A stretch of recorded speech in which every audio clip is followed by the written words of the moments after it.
인간이라면 모름지기, 기독교인이라면 모름지기 세 가지의 음성을 들어야 한다고 생각을 합니다.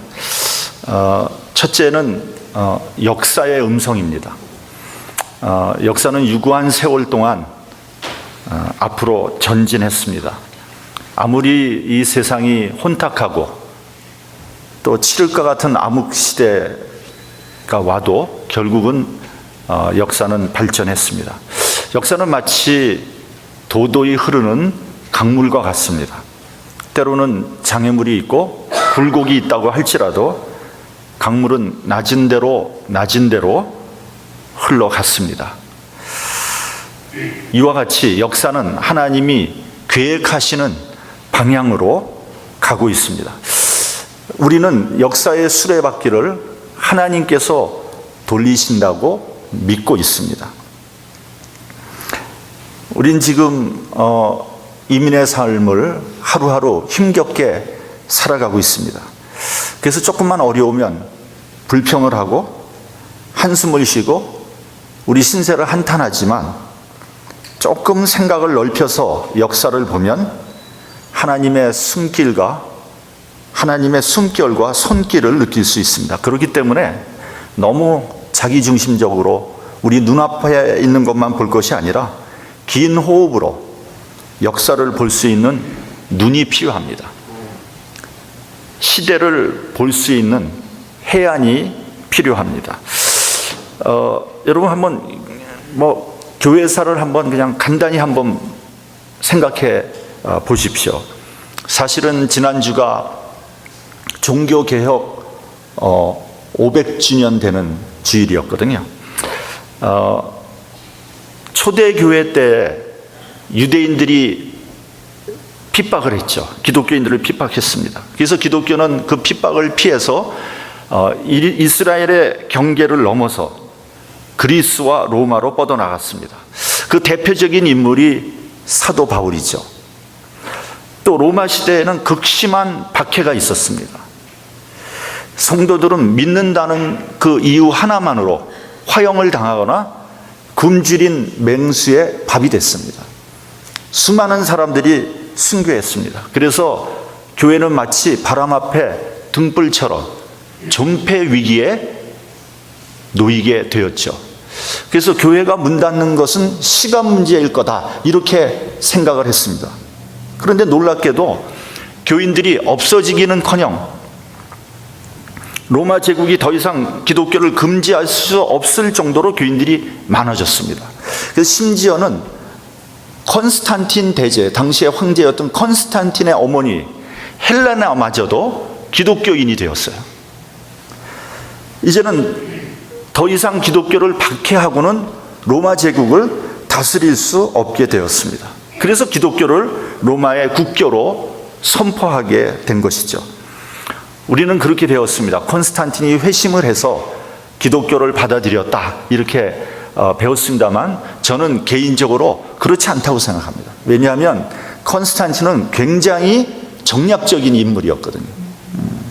그러니까 콘스탄틴은 기독교를 정치적인 이유로 로마를 다스리기 위해서 받아들인 거예요. 그래서 그때 정치와 영합한 기독교는 그때부터 타락하기 시작했습니다.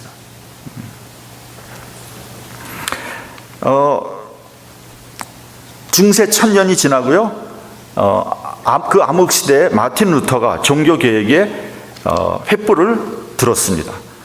캐톨릭의 박해가 극심했었습니다. 그래서 수많은 성도들이 또 순교의 피를 흘렸습니다. 신교도들은 종교의 자유를 찾아서 스위스로, 또 네덜란드로, 또 영국으로, 그리고 결국은 미국으로 이주를 했습니다. 미국은 세계 선교의 중심지가 되어서 수많은 선교사들을 보냈습니다. 선교사들이 동방의 조그만 은둔의 나라 조선에까지 들어오게 됐습니다. 한국은 선교 역사 100여 년 만에 약 170여 개 국가에 2만 7천 명의 선교사를 파송하는 선교 대국이 되었습니다. 북한이 지금 기독교를 말살하려고 여러 가지 방법을 다 하고 있지만 그것은 역사의 수레바퀴를 되돌리려는 헛된 시도일 뿐입니다.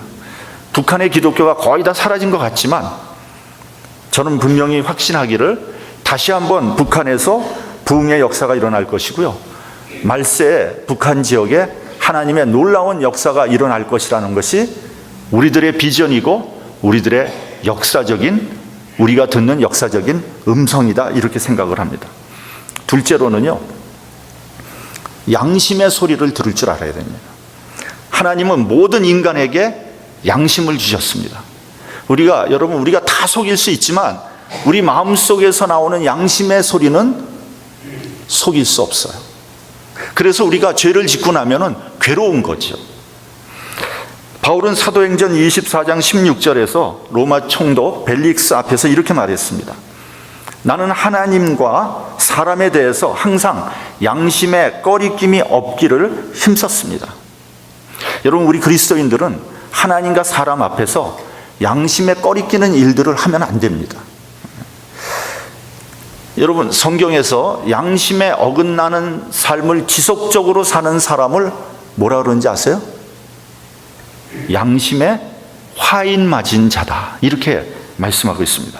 디모데전서 4장 1절 2절을 보면요, 어떤 사람들이 믿음을 떠나 미혹하는 영과 귀신의 가르침을 따르리라 하셨으니 거기 양심의 화인을 맞아서 외식함으로 거짓말하는 자들이라, 이렇게 말씀하고 있습니다. 양심의 화인을 맞았다는 것은 계속해서 거짓말을 하는 거고요, 계속해서 악한 짓을 하지만 양심이 무뎌진 거예요. 죄책감을 전혀 느끼지 못하는 상태입니다. 오히려 뻔뻔하게 변명을 하고 자기 합리화를 합니다. 여러분, 그것을 세상적인 용어로 뭐라 그러는지 아세요? 양심에 화인 맞은 자, 세상적인 용어로 사이코패스라 그러는 거예요. 죄책감을 느끼지 않는 사람들. 셋째로 가장 중요한 건데, 하나님 음성을 들을 줄 알아야 됩니다. 여러분, 하나님 음성은 하나님의 말씀을 통해서 듣는 겁니다. 버나드 쇼라는 유명한 극작가가 쓴 세인 조앤이라는 희곡이 있습니다. 그건 잔다르크의 이야기를 각색한 건데, 거기 보면 이런 이야기가 나옵니다. 당시의 왕이 샤를이라는 왕이었는데 영어로 얘기하면 찰스입니다. 그가 조앤에게 이렇게 말합니다. 오, 하나님의 음성이 어째서 나에게 들리지 않는가? 임금은 나야, 네가 아니야. 임금은 나인데 나에게는 하나님의 음성이 들리지 않는구나. 그러니까 조앤이 뭐라고 대답하는지 아세요? 들리지 않는 것이 아닙니다. 듣지 않고 있는 겁니다. 고요한 가운데 기도해 보십시오. 모든 욕망을 버리고 마음을 비우고 명상해 보십시오. 마음을 열고 진실하게 기도해 보십시오. 여러분, 이건 우리에게도 뼈아픈 지적 아닙니까? 하나님의 음성이 들리지 않는 것이 아니라 우리가 듣지 않는 거 아닙니까? 우리가 듣고 싶은 이야기만 듣는 거 아닙니까? 우리가 설교를 들을 때도 자기의 마음에 들면 은혜 받았다 그러는 거 아닙니까? 자기의 귀에 듣기 싫으면은 안 듣지 않습니까? 우리가 정말 마음을 비우고 모든 것을 내려놓고 진실되고 순전한 마음으로 하나님 앞에 나간다면 왜 하나님의 음성이 들리지 않겠습니까? 사무엘상을 보면요, 엘리 제사장과 어린 사무엘이 그의 사환으로 하나님을 섬기고 있었어요. 근데 성경은 이렇게 말씀하고 있습니다. 엘리의 눈이 점점 어두워 갔다. 여러분, 왜 이 말을 써놨을까요? 물론 엘리가 나이가 들어서 물리적으로 눈이 어두워져 가겠죠. 그러나 이것은 그 말이 아닙니다. 엘리의 영적인 눈이 어두워져 갔다는 거예요.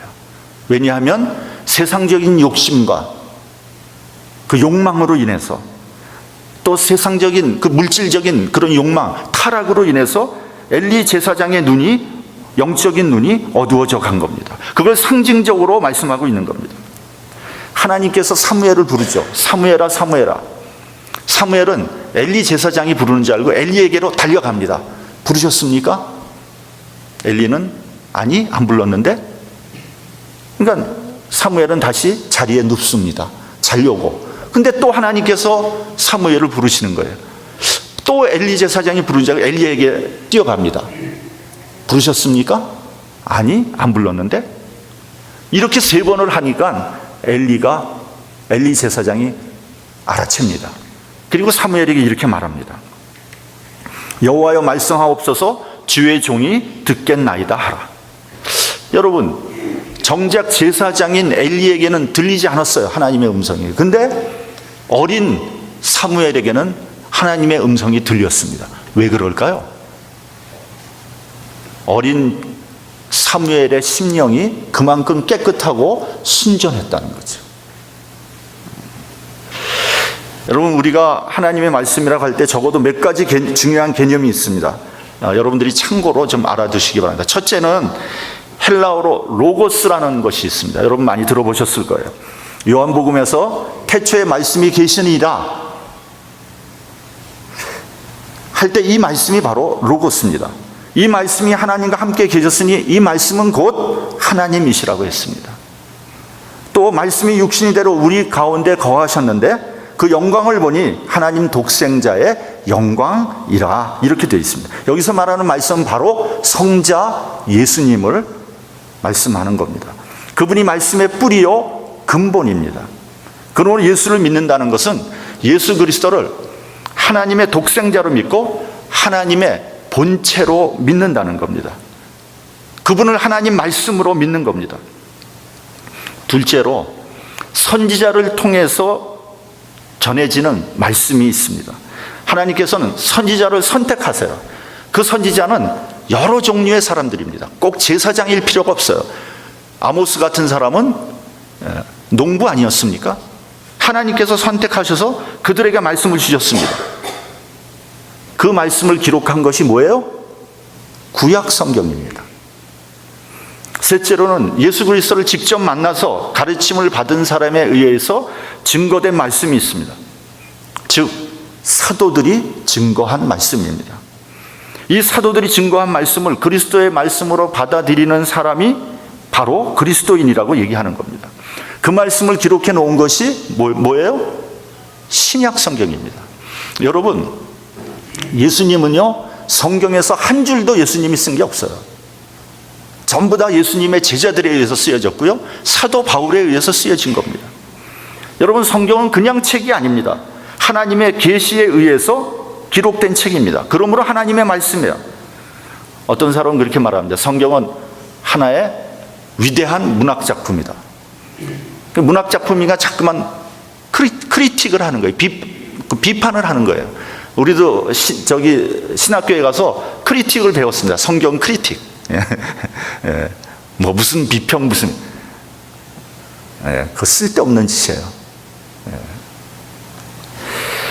그런 사람은요, 아무리 지식이 많고 뛰어난 박사라 그래도 그건 육신적인 사람이에요. 영적으로 눈을 뜨지 못한 사람입니다. 어떤 사람은 성경을 위대한 역사서라고 하기도 합니다. 마찬가지로 영적으로 무지한 사람이에요. 이 세상에서 박사학위를 몇 개 갖고 있다고 해도 성경을 하나님의 말씀으로 받아들이지 않는다면 영적으로는 어린아이와 같은 사람이에요. 그러니까 영적으로 어린아이처럼 취급해야 되는 거예요. 왜요? 영적으로는 꽉 막혔으니까 아무것도 모르니까요. 마지막으로 이것이 중요합니다. 말씀과 하나님 말씀을 성례전과 설교를 통해서 듣는 거예요. 오늘 우리는 성례를 거행할 겁니다. 이 성례를 통해서 하나님 말씀을 듣는 거예요. 보여지는 말씀이에요, 이 성례가. 그리고 설교를 통해서 하나님 말씀을 듣는 겁니다. 여러분, 장로교 목사를 뭐라 그러는지 아세요? 다른 말로 말씀과 성례전의 목사라 그럽니다. The minister of the word and the sacrament. 말씀과 성례전의 목사. 말씀과 성례전을 통해서 하나님의 말씀을 선포하는 성직자라는 뜻입니다. 우리 본문 13절을 봉독하겠습니다. 본문 13절. 시작. 이러므로 우리가 하나님께 쉬지 않고 감사함은 우리가 우리에게 들은 바 하나님의 말씀을 받을 때 사람의 말로 아니하고 하나님의 말씀으로 받음이니 진실로 그러하다. 이 말씀이 또한 너희 믿는 자 속에서 역사하느니라. 바울이 이렇게 말합니다. 내가 너희에게 하나님 말씀 전할 때 너희는 그것을 사람의 말로 받지 않고 하나님 말씀으로 들었다는 거예요. 그들은 바울을 통해서 하나님 말씀을 들었다는 거죠. 우리는 여기서 좀 생각해 봐야 됩니다. 바울을 하나님께서 보내신 자로 믿을 때 비로소 바울을 통해서 하나님 말씀을 들을 수 있는 거죠. 원래 그 사도라는 말은 헬라어로 아포스톨로스라 그러는데 이 말은 보냄을 받은 자라는 뜻입니다. 하나님으로부터 보내심을 받은 사람, 즉 사도를 통해서 말씀을 듣는 거예요. 그래서 예수님께서 친히 제자를 파송하면서 이렇게 말씀하셨어요. 너희를 영접하는 것은 나를 영접하는 것이고 나를 영접하는 자는 나를 보내신 이를 영접하는 것이다. 그러므로 너희의 말은 나의 말이고 나의 말은 하나님의 말씀이라는 거예요. 대단히 중요한 말씀입니다. 그러니까 그가 누구냐가 중요한 거고 그를 어떻게 받아들이느냐가 중요한 겁니다. 이제 제가 잘 아는 그 후배 목사가 대학 목회를 했습니다. 근데 그 목사도 미국 유학을 해서 박사학위를 받은 굉장히 그 명석한 사람이에요. 근데 여러분 대학 목회를 하는데 가장 어려움을 주는 사람이 누구냐 하면은 대학 교수들이라는 거예요. 한번 생각해 보십시오. 미국 대학의 교수라면 그거 정말 명석한 사람 아닙니까? 한국 사람으로 정말 똑똑한 거로 따지면 둘째가라면 서로 하는 사람인데 그 명석한 것이 그들의 신앙의 걸림돌이 되는 거예요. 왜냐하면 목사가 양에 차지 않거든요. 목사의 설교가 양에 차지 않는 거예요. 그래서 그 교수가 자꾸만 목사의 설교를 갖고 시비를 거는 거예요. 뭐라 그러냐면 설교가 너무 단선적이고 너무 심플하다는 거예요. 참 여러분 설교를 복잡하게 해서 뭐 하게요? 여러분 설교라는 것은요 물론 복잡하고 어렵고 뭐 학문적으로 하면 뭐 자기가 듣기는 좋겠죠. 그러나 설교는요 사실은 어린 나이에서부터 시작해서 노인에 이르기까지 다 알아들을 수 있어야 돼요. 그게 설교입니다. 그래서 유대인들은요 예배 드릴 때 항상 어린 나이에서부터 어른까지 다 같이 예배를 드립니다. 그럼 뭐 복잡하고 어렵게 하면 어린아이 어떻게 알아듣겠어요? 여러분 진리는 그렇게 복잡한 게 아니에요. 그렇게 어려운 게 아니에요. 의외로 간단한 겁니다. 이제 그러니까 그 교수는 이제 그러면서 뭐라 그러냐면요, 한국에 있는 대형교회 김모 목사의 설교를 자꾸만 들으라 그런다는 거예요. 그러니까 그 사람에게는 그 한국의 그 김모 목사만이 하나님께서 보내신 종이라고 생각하는 거예요. 여러분 그런 사람들은요 예수님이 오셔서 설교라도 은혜 못 받습니다. 왠지 아세요? 예수님의 설교는 굉장히 심플하거든요. 한번 성경 보세요. 얼마나 심플한지 모릅니다. 다 알아들을 수 있게 설교하시거든요. 안수받은 목사는 하나님의 보내심을 받은 사람이에요. 안수라는 의미는 하나님의 기름 부음을 받았다는 의미거든요. 그러니까 목사님은 어떻게 보느냐에 따라서 은혜를 받느냐 못 받느냐가 결정되는 거예요. 사도행전 10장을 보면요 고넬료라는 사람이 나오죠. 로마 군대의 백부장입니다. 유대인의 입장에서 볼 때는 정말 무시무시한 권세를 가지고 있는 정말 너무 높은 사람이에요. 근데 이 사람은 하나님을 경외했고 또 많은 백성을 구제했고 하나님 앞에 항상 기도하는 사람이었어요. 근데 이 사람이 하루는 기도 중에 하나님의 천사를 만나게 됩니다. 그 천사가 말합니다. 지금 요바에 사람을 보내요 베드로라고 하는 시몬을 청하라. 근데 마침 베드로도 그때 기도하는 중에 있었어요. 그래서 베드로도 환상을 봅니다. 어떤 환상을 봅니까? 하늘에서 보재기가 내려오는 환상이에요. 그 보재기 안에 들어가 보니까 부정한 짐승으로 가득 찼어요. 뭐라 그럽니까? 잡아먹어라. 베드로가 뭐라 그럽니까? 나는 못 먹습니다. 내가 여태까지 한 번도 먹어본 적도 없고요. 난 그렇게 배우지 않았습니다. 그러니까 뭐라 그럽니까? 하나님께서 깨끗게 하신 것을 속되다 하지 말라. 그리고 보재기는 하늘로 다시 올라갑니다. 그런 일이 있은 후에 베드로는 고넬료의 집을 가게 되죠. 베드로가 고넬료의 집에 가니까 고넬료가 어떻게 대합니까? 고넬료는 자기 집에 모든 친척과 친지들을 다 불러 모았습니다. 그리고 베드로가 들어오자 그 발 앞에 엎드려 절했어요. 한번 생각해 보세요. 세상적으로는 한낱 갈릴리 어부 무식한 베드로 앞에 백부장이 무릎을 꿇고 절하는 거예요. 여러분, 이것이 세상적으로 있을 수 있다고 생각합니까? 당황스러운 사건이죠. 베드로가 뭐라 그럽니까? 고넬료를 일으키면서 나도 사람이라. 이 무슨 말이냐면 나는 신이 아니다는 거죠. 그러니까 로마 시대 때 백부장이 엎드려 절하는 대상은 누굽니까? 신이에요, 신. 신밖에는 엎드려 절할 수가 없어요. 베드로는 나는 신 아니다 이렇게 얘기하는 겁니다. 사도행전 10장 33절 후반부를 보면 고넬료가 이렇게 말합니다.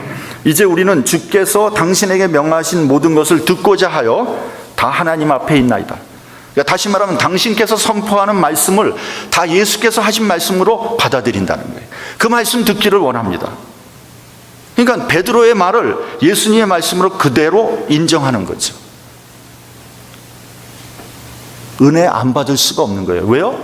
베드로가 예수님의 말씀을 하니까, 그것을 하나님의 말씀으로 받아들이니까 은혜 받을 수밖에 없는 거죠. 그러자 베드로는 담대하게 예수 그리스도의 복음을 전합니다. 그럴 때 그들이 은혜 받고 성령 받고 방언을 말했어요. 이에 베드로가 이 사람들이 우리와 같이 성령을 받았으니 누가 능히 물로 세례 줌을 금하리요 하고 세례를 주었습니다. 그러니까 여러분, 이 선포된 말씀을 하나님의 말씀으로 받아들이는 데는 몇 가지 조건이 있습니다. 첫째는 그 사람을 하나님께서 보내셨다고 하는 믿음이 있어야 돼요. 아, 저 사람은 하나님께서 보내신 사람이다. 여러분, 그런 믿음이 없다면 설교는 한낱 그냥 윤리적인 강연에 불과한 거예요. 둘째는 우리의 만남이 하나님의 섭리 가운데 이루어졌다는 믿음이 있어야 됩니다. 여러분, 우리의 만남이 인간적인 만남이 아닙니다. 그냥 친구 따라 어떻게 오가다 보니까 여기에 온 것이 아닙니다. 내가 여기에 있는 것은 분명한 하나님의 섭리와 역사가 있다고 믿는 겁니다. 어떤 경위를 통해서 왔던 말이죠. 그래서 여러분, 교회를 정할 때도 기도해야 돼요. 그냥 막 정하면 안 됩니다. 목회자들도요, 목회지를 구할 때 기도합니다. 저도 우리 교회 개척할 때 몇 개월을 기도했어요. 목사는요, 하나님의 섭리가 없으면 아무리 좋은 목회지라고 해도 가면 안 됩니다. 가면 큰 실수합니다. 교회가 어려워집니다. 셋째로 성령의 역사가 있어야 됩니다. 여러분, 우리가 성경을 읽을 때도 성령의 역사가 있으면 구절구절 다 하나님의 말씀으로 들리는 거예요. 그렇게 들릴 때 하나님 말씀이 꿀송이 같다 이렇게 얘기하는 겁니다. 근데 어떤 사람은 그럽니다. 잠이 오지 않을 때는 성경을 읽으면 특효약이라는 거예요. 아니, 무슨 성경이 무슨 수면제입니까? 여러분, 절대 그렇게 하지 마세요. 아니, 차라리 다른 책을 읽으세요. 잠 안 올 때. 성경 그렇게 읽으면 안 됩니다. 히브리서에서 뭐라 그랬습니까? 하나님의 말씀은 살았고 운동력이 있어 좌우의 날쌘 어떤 검보다 예리하고 혼과 영과 관절과 골수를 찔러 쪼개며 또 마음과 생각과 뜻을 감찰한다 그랬습니다. 여러분, 우리가 하나님 말씀을 듣고도 도전도 받지 않고 변화가 없는 것은 왜 그런 겁니까? 성령의 역사가 없기 때문에 그런 거예요. 사도행전 16장을 보면요, 사도 바울이 빌립보에서 안식일에 나가서 기도하려고 강가로 나갑니다. 그때 여인들 몇을 만나게 돼요. 그리고 말씀을 전합니다. 그 중에 자주 장사를 하는 한 여인을 만나게 되죠. 루디아입니다. 근데 그 성경을 보면 이렇게 되어 있어요. 주께서 그 마음을 열었다. 그러니까 성령께서 루디아의 마음을 열어주니까 그때 처음 사도 바울을 만났거든요. 근데 그 사도 바울의 말씀을 하나님의 말씀으로 듣고 이 사람이 구원을 받게 되는 거예요. 그리고 빌립보 교회를 세우는데 지대한 공헌을 하게 됐고요. 한평생 사도 바울의 사역을 위해서 헌신하는 것을 우리는 성경에서 볼 수 있습니다. 이것이 바로 성령의 역사 아니겠습니까? 여러분은 잘 모르시겠지만 저기 켄터키 루이빌에 우리 교인이 한 사람이 있습니다. 무슨 소리냐고요? 제 CD를 매주 들어요, 그분이. 그리고 은혜를 받고요, 매달 헌금을 보내요. 그러니까 우리 교인이죠. 지난 9월에 루이빌에서 연합노회가 열렸거든요. 근데 마침 이제 제가 가게 돼서 그분의 가게를 신방했어요. 그리고 그분을 공식적으로 우리 교인이라고 확인해 줬습니다. 그분이 말씀하시기를요, 이렇게 말씀하시는 거예요. 은퇴하면 시카고로 이주해서 한사람 교회에서 신앙생활 하면서 살고 싶습니다. 그러면서 뭐라는지 아세요? 목사님, 양로원 안 지으세요? 제가 그분께 융성이 대접을 받고 돌아왔습니다. 저의 부족한 설교를 하나님의 말씀으로 받아들이고 은혜 받고 성령의 감동을 받은 거예요. 얼마나 감사한 일인지 모릅니다. 여러분, 칠흑같이 캄캄한 밤에 군함을 몰고 가던 함장이 그 앞에 불빛을 발견했어요. 그 앞에 분명히 다른 배가 있음이 확실합니다. 그 불빛이 점점 가까워지고 있는 거죠. 배가 가니까요. 함장이 전등을 들고 신호를 보냅니다. 이대로 가면 충돌할 테니까 당신 배를 동쪽으로 15도 돌려라. 그러니까 그쪽에서 신호가 옵니다. 당신 배를 돌려라. 이 함장이 화가 머리끝까지 났습니다. 그래서 무전기를 꺼내 들고 명령을 합니다. 나는 함장이다. 당신의 배를 돌려라. 그러자 답신이 옵니다. 나는 병장입니다.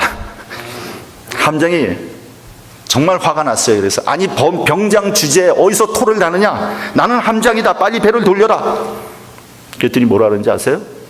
나는 등대를 지키는 당직 사병입니다. 여러분, 앞에 등대가 있었던 거예요. 누가 배를 돌려야 됩니까? 여러분, 하나님 말씀에는 이유가 없어요. 무조건 순종하는 겁니다. 내가 아무리 많이 알아도, 내가 아무리 똑똑해도, 내가 아무리 높아도 하나님 말씀 앞에 순종하는 겁니다. 이유가 없어요. 그리스도인이라는 것은 교회를 내 아버지 집으로, 성경을 하나님 말씀으로, 또 설교를 내게 주시는 말씀으로 받아들이는 사람이, 그 사람이 바로 그리스도인입니다. 그럴 때 성령께서 역사하시는 겁니다. 하나님 말씀에 은혜 받고 성령의 역사로 변화되는 우리 모두가 되기를 주님의 이름으로 축원합니다. 기도하겠습니다.